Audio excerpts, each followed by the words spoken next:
అందరికీ వందనములు. ఈరోజు మరో దేవుని వాక్యంతో మేము ముందుకు వస్తున్నాం. మీ సత్యోత్తమం కీర్తనల గ్రంథము 92వ అధ్యాయం 1 నుండి 12వ వచనం వరకు.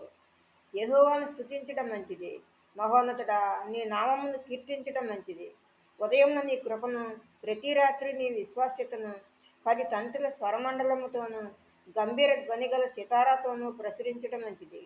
ఎందుకనగా యెహోవా నీ కార్యం చేత నీవు నన్ను సంతోషపరుచుతున్నావు. నీ చేతి పనులను బట్టి నేను ఉచ్చసించుచున్నాను.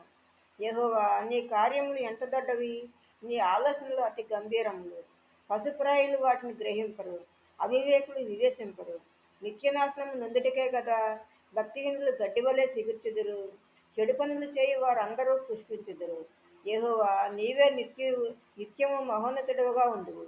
నీ శత్రువులు యెహోవా నీ శత్రువులు నశించెదరు. చెడు పనులు చేయి వారందరూ చెదరిపోదురు. గురిపోతు కొమ్ము వలె నీవు నా కొమ్ము పైకెత్తితివి. క్రొత్త తైలంతో నేను అంటబడితిని. నా కొరకు పొంచిన వారి గతి నా కన్నులు ఆశతీరా చూసినాను. నాకు విరోధముగా లేచిన దుష్టులకు సంభవించినది నా చెవులకు వినబడిన. నీతిమంతులు ఖర్జూర వృక్షం వలె మవ్వవేయుదురు. లెబానోను మీద దేవదారు వృక్షం వలె వారు ఎదుగుదురు. యెహోవా మందిరంలో నాటబడిన వారై వారు మన దేవుని ఆవరణములలో వర్ధిల్లుదురు. నాకు ఆశ్రయదుర్గమైన యెహోవా యథార్థవంతుడనియు ఆయన యందు ఏ చెడుతనము లేదనియు ప్రసిద్ధి చేయుటకై వారు ముసలితనమందు ఇంకా చిగురు పెట్టుచుందురు. సారము కలిగి పచ్చగా ఉందురు.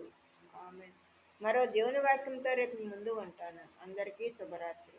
మన ప్రభువును ప్రియరక్షకుడు యేసుక్రీస్తు కృప, కాపుదల, రక్షణ, ఆశీర్వాదము మన అందరికీ ఇప్పుడు ఎప్పుడు సదాకాలము తోడై ఉండును గాక. ఆమేన్. ఆమేన్.